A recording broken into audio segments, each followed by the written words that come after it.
हाँ तो चलिए नमस्कार, स्वागत है आप सभी लोगों का हमारा और एक नया वीडियो पे। जी हाँ, आज हो गया है 18 मई 2021। बताएंगे छत्तीसगढ़ आज की तमाम बड़ी लेटेस्ट खबरें आज के ब्रेकिंग न्यूज़ पर। तो पूरी खबर के लिए वीडियो को शुरू से लेकर अंत तक बने रहेगा और नए हो तो चैनल को सब्सक्राइब करके बेल आइकन को भी जरूर से दबा के रखिएगा, क्योंकि छत्तीसगढ़ से जुड़ी तमाम बड़ी लेटेस्ट खबरें और अपडेट लगातार हम इस चैनल के माध्यम से आप लोग तक पहुँचाते रहते हैं।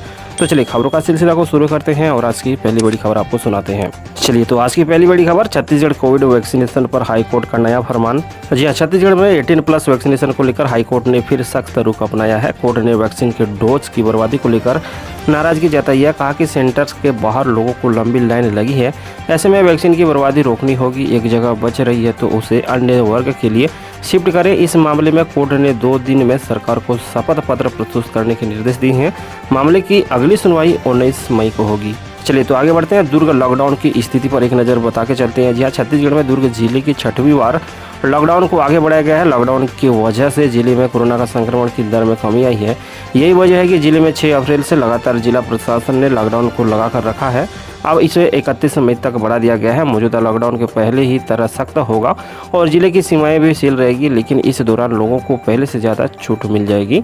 जिले में ट्रेड वाइज अल्टरनेट डे में दुकानें खोली जा सकती है। यह छूट केवल सुबह 11 से शाम 5 बजे तक के लिए होगी। इसी तरह पोल्ट्री फार्म, मांस, मटन की दुकानें रविवार को छोड़कर पूरे सप्ताह में खोली जा सकेगी। साथ में खेती सीजन को देखते हुए सहकारी एवं ग्रामीण बैंकों को भी अब पूरे दिन खोलने की अनुमति होगी। चलिए आगे बढ़ते हैं। छत्तीसगढ़ की लेटेस्ट कोरोना अपडेट भी हम आप लोग को बताते हैं। जी हाँ, पिछले 24 घंटे में छत्तीसगढ़ में 4088 नए कोरोना संक्रमित मिली हैं। अगर ठीक होने वालों की बात किया जाए तो 10,144 लोगों ने कोरोना को हराया है। अब छत्तीसगढ़ में 1,03,593 एक्टिव मरीज हैं। वहीं टेस्टिंग की स्थिति की बात करें तो 52,038 सैंपलों की जांच की गई है। मेडिकल बुलेटिन के मुताबिक पिछले 24 घंटे में 144 लोगों की मौत हुई है। बात करें शहरों की अपडेट तो दुर्ग में 123 नए संक्रमित मिले, 6 लोगों की मौत हुई है। 3,643 एक्टिव मरीज हैं। राजनांदगांव में 104 संक्रमित मिले हैं, 4 लोगों की मौत हुई है। 3,337 एक्टिव मरीज हैं। बेमेतरा में सिर्फ 35 मरीज मिली हैं, लेकिन 3 व्यक्ति की मौत हुई है। यहाँ एक्टिव मरीजों की बात करें तो 1,793 है। छत्तीसगढ़ की राजधानी रायपुर की बात किया जाए तो 220 लोग संक्रमित मिले हैं नए, साथ ही 17 लोग की मौत हुई है। 6,880 यहाँ एक्टिव मरीज हैं। वहीं धमतरी जिले में 68 संक्रमित मिले हैं, 2 लोगों की मौत हुई है। 2,812 लोग एक्टिव मिले हैं। बिलासपुर में 240 नए संक्रमित मिले हैं, 16 लोगों की मौत हुई है। 5,636 लोग एक्टिव केस हैं। रायगढ़ में 341 नए मरीज मिले हैं, 16 लोगों की मौत हुई है। एक्टिव मरीज की बात करें तो 8,744 है। छत्तीसगढ़ के कोंडागांव में सबसे कम 15 मरीज मिले हैं, 1 शख्स की मौत हुई है। यहाँ 1,166 एक्टिव मरीज हैं। जी हाँ, तो वहीं दूसरी ओर छत्तीसगढ़ टीकाकरण पर नया कीर्तिमान, पूरे देश भर में दूसरा स्थान। जी हाँ, प्रदेश में 18 साल से अधिक वर्ग आयु के टीकाकरण के मामले में छत्तीसगढ़ देश में दूसरा स्थान पर है। बड़े राज्यों के साथ ही छोटे राज्यों को भी पीछे छोड़ते हुए छत्तीसगढ़ 26% लोगों को टीकाकरण लगा चुका है, जबकि हिमाचल प्रदेश में 32% लोगों को टीका लगाया गया है। यहाँ आंकड़ा 18 से ज़्यादा उम्र के लोगों के टीकाकरण में राज्य के लक्ष्य के विरुद्ध बताए हैं। साथ ही बुकिंग इंस्टीट्यूट की सीनियर फेलो और पीएम के इकोनॉमिक एडवाइजरी काउंसिलिंग की पूर्व सदस्य प्रोफेसर सामिक रवि ने इंडिया कोविड ट्रैकर रिपोर्ट के सोशल मीडिया में पोस्ट करते हुए जानकारी साझा की है। छत्तीसगढ़ में 18+ को 1,96,49,000 लोगों को टीका लगाने का लक्ष्य है। इसमें से 50,58,803 को टीका लग चुके हैं। चलिए तो फटाफट आगे बढ़ते हैं। वहीं दूसरा और बड़ा अपडेट हम आप लोग को बता के चलेंगे। अब तक बिना मास्क वालों से 3 करोड़ से ज़्यादा की हुई है जुर्माना। जी हाँ, कोरोना संकट में उन लोगों के लिए एक बड़ा दिलचस्प आंकड़ा सामने आया है जो मास्क लगाने से अभी भी परहेज कर रही हैं। सामने आया है एक आंकड़े, इसमें 3,44,00,000 रुपए जुर्माना अब तक वसूला जा चुका है। मास्क वालों पर जुर्माना की कार्रवाई अब भी जारी है। सार्वजनिक स्थलों पर मास्क नहीं लगाने वालों को सरकार ने जुर्माना का प्रावधान किया है। शुरुआत में यह 100 रुपये था, बाद में 200 रुपये और फिर 26 मार्च 2021 को इसे बढ़ाकर 500 रुपये कर दिया गया। अधिकारी ने बताया 25 फरवरी से 10 मई तक 2,22,000 लोगों को बिना मास्क के पकड़ा गया। ऐसे लोगों से अब तक 3,44,00,000 रुपये जुर्माना वसूले जाने की खबर भी सामने आ रही है। आगे बढ़ते हैं और इस लॉकडाउन में रायपुर की स्थिति पर भी एक नजर बता के चलते हैं। लॉकडाउन के बीच सोमवार से रायपुर में शर्तों के साथ बाजार खुल गई है। राजधानी में कोरोना संक्रमण के मामलों में कमी के बाद जिला प्रशासन ने व्यापारियों की मांग को राहत दी है। संक्रमण के मामलों में कमी को देखते हुए अब सामाजिक स्तर पर शादी समारोह में भी अधिकतम संख्या 10 से बढ़ाकर 50 करने की मांग होने लगी है। आगे बढ़ते हैं तो काम पर लौट आया सीजी टीका, मरम्मत हो गया है पूरी। बता दें छत्तीसगढ़ में 18+ टीकाकरण के रजिस्ट्रेशन का पोर्टल सीजी टीका काम पर लौट आया है। रविवार को दिन भर की मशक्कत के बाद छत्तीसगढ़ इन्फोटेक प्रमोशन सोसाइटी की तकनीकी टीम ने इसकी मरम्मत पूरी कर ली। इसके बाद सभी सेवाएं बहाल कर दी गई है। अधिकारियों ने बताया अनुमान से अधिक लोगों ने एक साथ रजिस्ट्रेशन कराने की समस्या पैदा हुई थी, उसे दूर कर लिया गया। बढ़ते हैं सीएम भूपेश बघेल ने कोरोना की रोकथाम में आंगनबाड़ी कार्यकर्ता एवं सहायिकाओं को सहारा है। बता दें मुख्यमंत्री भूपेश बघेल ने कोरोना संक्रमण की रोकथाम के लिए आंगनबाड़ी कार्यकर्ताओं तथा सहायिकाओं को अमूल्य योगदान को सराहनीय की है। उन्होंने कहा कि इन कार्यकर्ता तथा सहायकों की होम विजिट कर प्रदेश के करीब 25 लाख ग्रामीण परिवारों को सतत रूप से संपर्क किया और उन्हें टीकाकरण के लिए प्रेरित किए। सीएम बघेल ने कहा कि चाहे शांति काल हो अथवा आपदा काल, आंगनबाड़ी कार्यकर्ता और सहायिकाओं हमेशा सरकार की ताकत बनकर सक्रिय रही हैं। बच्चों और महिलाओं के स्वास्थ्य, शिक्षा और संस्कार से जुड़े अपने दायित्व का निर्वहन उन्हें बखूबी किया है। गांव में उनकी उपस्थिति एक सेतु की तरह है जिसके माध्यम से शासन और ग्रामीण जन एक दूसरे तक पहुंच सकते हैं।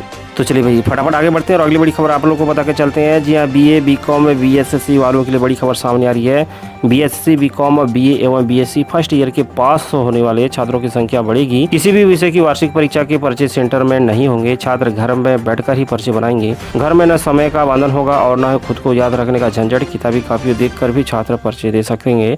इसी वजह से पास होने वालों के छात्रों की संख्या बढ़ने के आसार हैं। पिछले साल भी औसतन 35 से दोगुने 67% पास हुए थे। वहीं इस सत्र में तो एक भी पर्चा सेंटर में नहीं होगा। ऑनलाइन प्रश्न पत्र छात्रों को भेजे जाएंगे। पर्चे का जवाब छात्र घर से ही लिखकर विश्वविद्यालय में जमा करेंगे।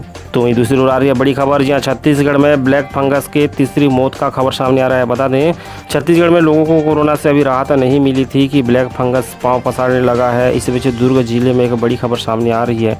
दरअसल जिले में एक और ब्लैक फंगस के मरीज की मौत हो गई है। इसके बाद प्रदेश में ब्लैक फंगस से मौत का आंकड़ा 3 पर पहुंच गया है। तो चलिए इस तरह से आप देख रहे हैं सीजी 100% यूट्यूब चैनल के माध्यम से 18 मई की तमाम बड़ी लेटेस्ट खबरें।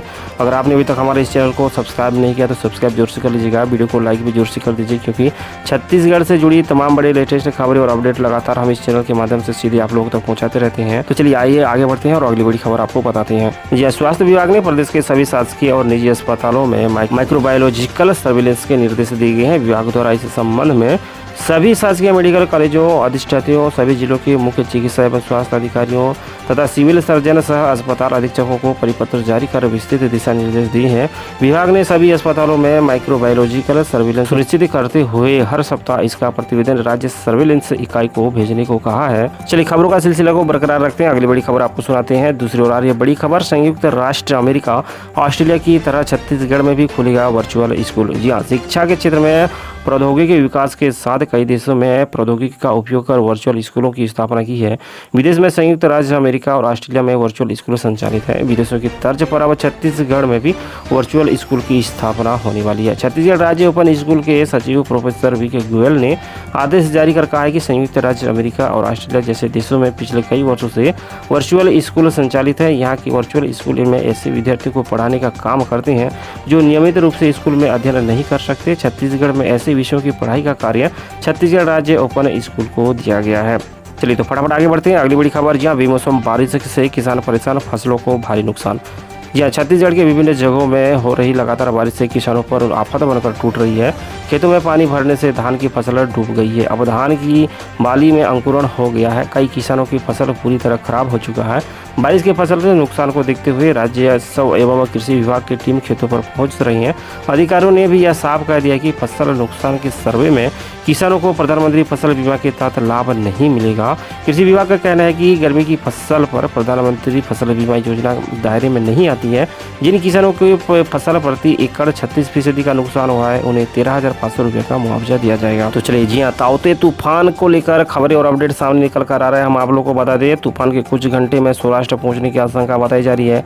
यहाँ सबसे ज्यादा 10 इंच बारिश होने का अनुमान है। 3 घंटे में यह राज्य के 5 जिले भावनगर, अमरेली, गिर सोमनाथ, जूनागढ़ और पोरबंदर से टकराएगा। इस समय 175 किलोमीटर प्रति घंटा की रफ्तार से हवा चल सकती है।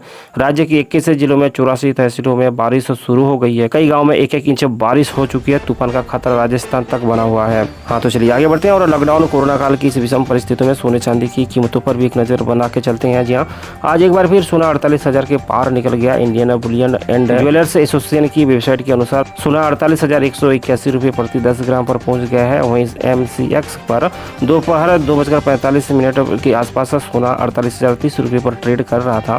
एक्सपर्ट के अनुसार आने वाले दिनों में सोना और महंगा हो सकता है। चांदी की बात करें तो 1,600 रुपये महंगी होकर 71,505 रुपये प्रति किलोग्राम पर पहुंच गई है। वहीं MCX की बात करें तो दोपहर 2:45 के आसपास चांदी 71,962 रुपये पर ट्रेड कर रहा था। तो चलिए इस तरह से आप देख रहे थे CG 100% यूट्यूब चैनल के माध्यम से 18 मई की तमाम बड़ी लेटेस्ट खबरें और अपडेट। उम्मीद करते वीडियो अच्छा लगे तो लाइक कीजिए। अगर चैनल को सब्सक्राइब नहीं किया तो सब्सक्राइब करके बेल आइकन को भी जोर से दबा के रखिए, क्योंकि छत्तीसगढ़ से जुड़ी तमाम बड़ी लेटेस्ट खबरें और अपडेट लगातार हम आप लोगों को पहुंचाते रहते हैं। तो चलिए मिलते हैं कल और एक नई वीडियो और एक नया लेटेस्ट अपडेट के साथ। तब तक के लिए नमस्कार।